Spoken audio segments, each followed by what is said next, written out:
Good morning, Sally. It's good to be back on this grey, I have to say, this grey, wintry day. Oh, Oh my goodness. really? Ours is sunny and freezing. Right. Yes. Well, Yes, it is winter. it is. It is indeed. So today we're going to talk about the vagus nerve, which is close to my heart. It's central to the work that I do. And you love the cranial nerves too, Sally. Yes, well, I was just saying before, I've been listening to a 9-part webinar series all about gut-brain connection, heart health, all that sort of thing. And the vagus nerve kept popping up. And I thought, yes, I remember doing that in anatomy, and I had really needed to retouch on it and look at the importance of it, because it is, I had forgotten how integral it is to all of our well-being. It really is. And as you just said, it's very integral to all the work that you do. The 10th cranial nerve, the largest of the cranial nerves. Very interesting, very powerful nerve. Impacts so much of our well-being. So why it's important from my work is that the cranial nerve connects to the eardrum. And the eardrum, therefore, then connects to the pharynx, the organs of all the organs within the chest and the stomach. Mm-hmm. And so that's why when clients come to me for programs, and I just play with them, have fun with them, and they listen to music, we can impact things like anxiety levels, fight and flight, digestion, posture, muscle tone, heart rate, and so on. So cranial nerve 10 is really powerful, and why it's such an important thing for my work is because it connects. It goes so many places in the body, and it manages so many functions, so many critical functions, like, for instance, breath and heart rate. Absolutely, absolutely. Integral. Absolutely. And what it got me is that it impacts, all of those organs that you were just talking about. Everything is connected from the vagus nerve. And as you said, it comes from basically the brain, and you said the ears. What have I got? Brain through the face and thorax, right down to the colon, and impacting all of those organs on the way. It receives all the sensory information from the organs in the neck, chest and abdomen, all those areas. So it's a two-way connection, up and down, up and down. Also, it turns on the parasympathetic nervous system. Mm-hmm. So that, for instance, and you do, and your clients interested in meditation, mm-hmm. One of the central things about meditation is there's a connection with breath. Yep. And in particular is the connection with the exhale. And the reason for the connection on the exhale is because that engages the vagus nerve. Mm-hmm. And that then allows you to extract oxygen, because you extract oxygen from a breath on the exhale, not on the inhale. Oh, is that right? Okay, yep. That's why it's so powerful to slow down your exhale. Mm-hmm. Yeah, and that's cranial nerve 8 involved in that. And if you're engulfed in chronic stress, what that does is undermine the ability of your system to engage the parasympathetic nervous system and turn on cranial nerve 10, turn on the vagus nerve. So you don't know when to slow down, in other words. When you're in chronic stress, yep, you lose that ability to signal via the vagus nerve to slow down, relax.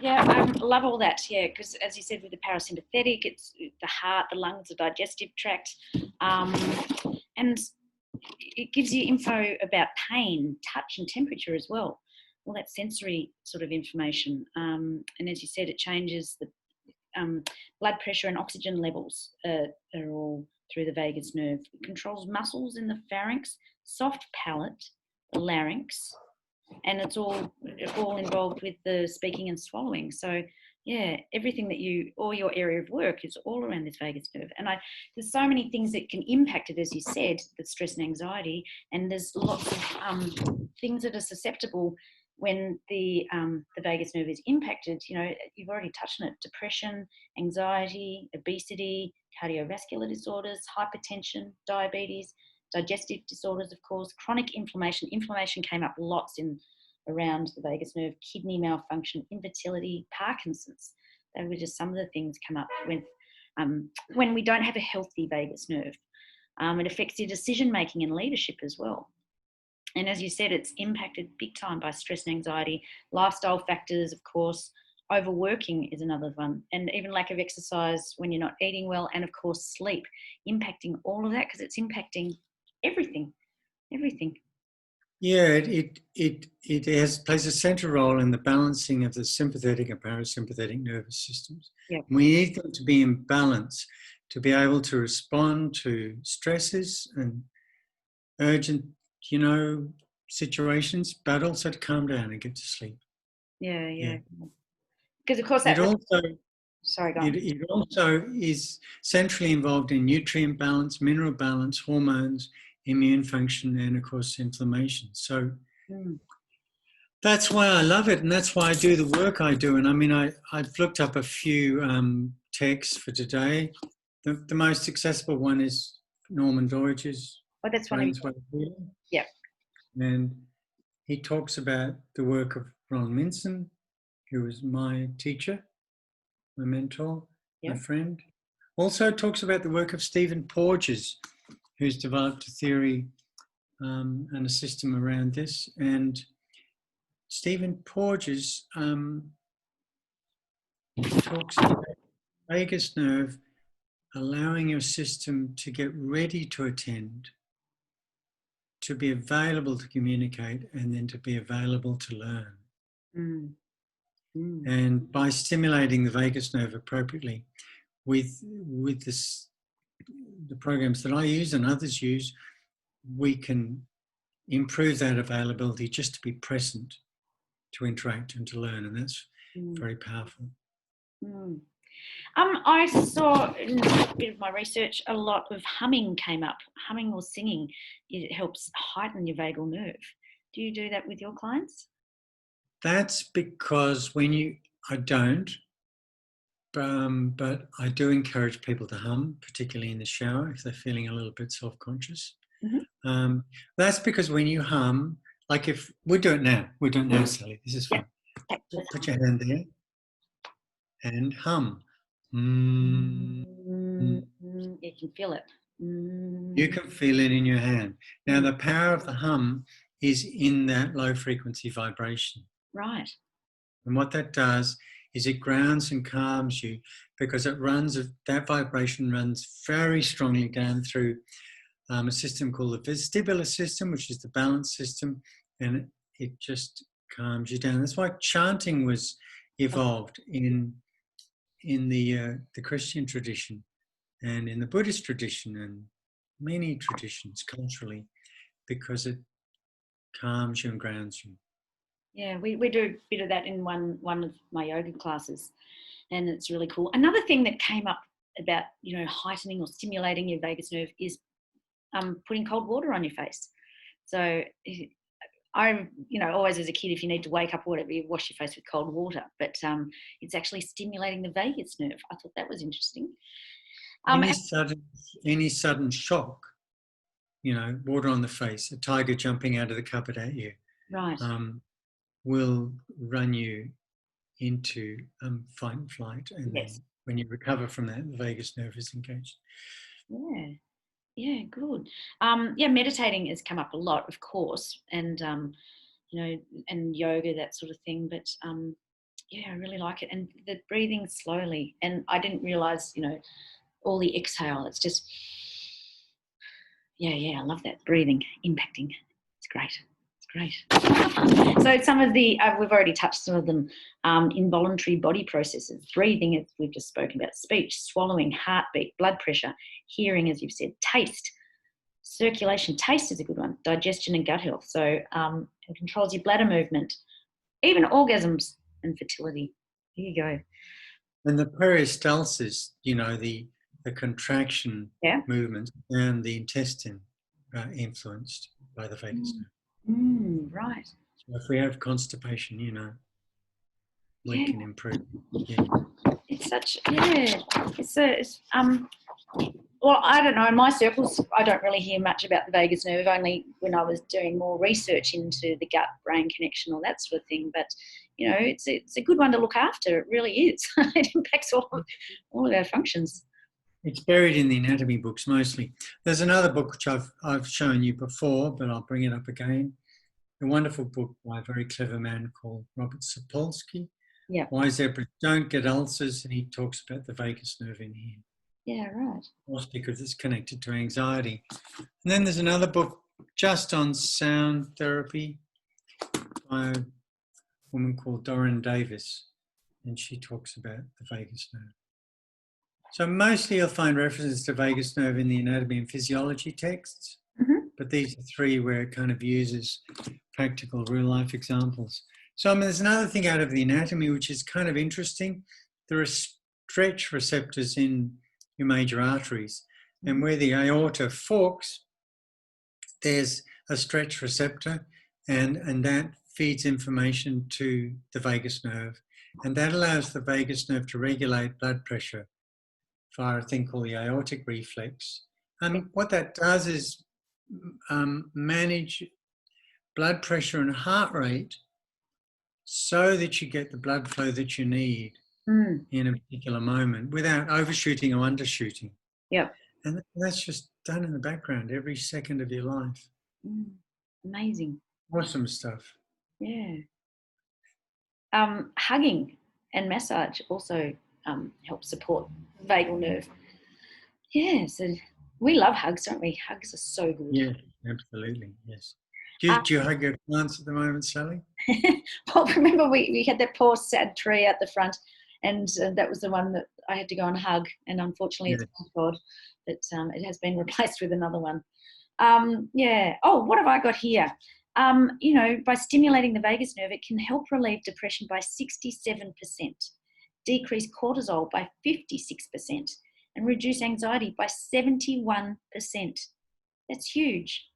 Like they're just some stats, but that's how much we can improve. And what's one of the number one thing affecting the whole world, particularly at the moment, stress and anxiety. It's all depression at the same time.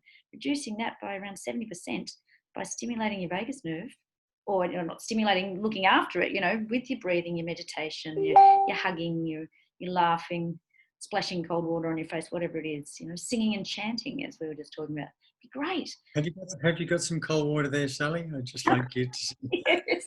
Let me just splash one, shall we? Oh, last time I did this, I saturated myself.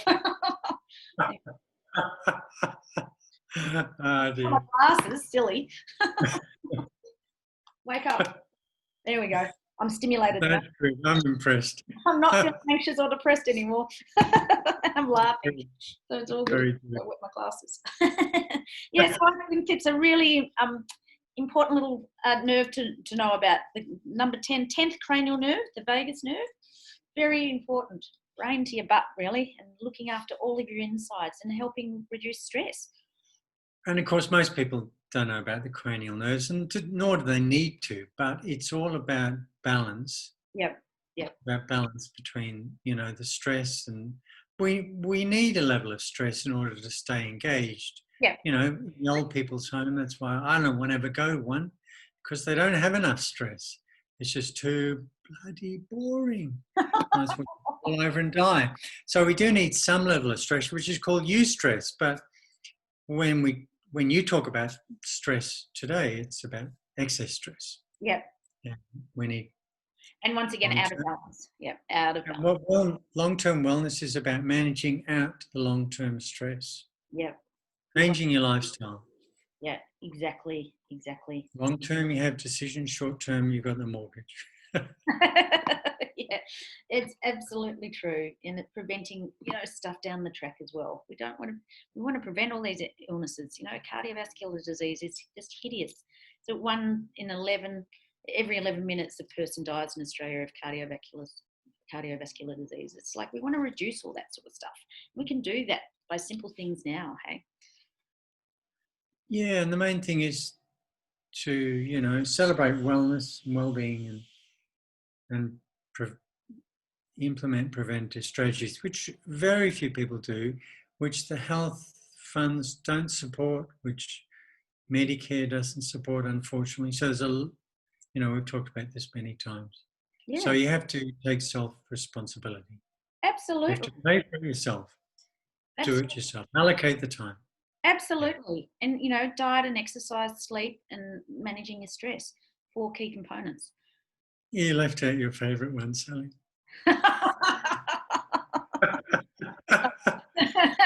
Wrong hours, Dal. Absolutely. Very important, though. That's very important up there. It's part of your lifestyle, hey? Exactly. It was stretching.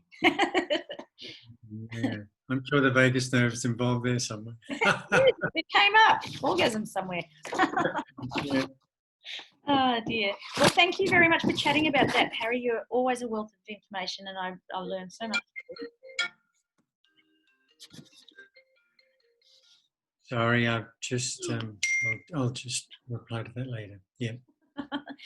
Oh, terrific. I really enjoyed the vagus nerve. I would love to discuss how to pronounce that other one. Amygdala. Yeah, amygdala. Yeah. That is where you store the little picture of the spider that makes you go, ah! Yeah. Is that right? Right. That's very cool. I've just been touching on that one too. I'd love to delve into that next time. There's a wonderful, I've got the most wonderful anatomy book written by a science journalist, which got a cool picture of the amygdala. Oh, cool. Yeah. Oh, cool. Show and tell. Can't wait for that. Yes, look forward to it. All right, Harry. Well, I'll see you next week. Thank you so much for all of this today, all this information. Learned a lot. Well, it's always lovely talking to you, Sally. Wonderful. I look forward to meeting your mum one day. Oh, yes. Hi, Mum. She listens every week. Hi, Mum. Yeah. Well, you stay warm in this chilly winter day, and at least it's sunny here for a change. All right. Well, I figure if I put a red bow tie on, I'll be a little bit warmer. Yes, warming my heart, that's for sure. All right, I'll see you next week. See ya.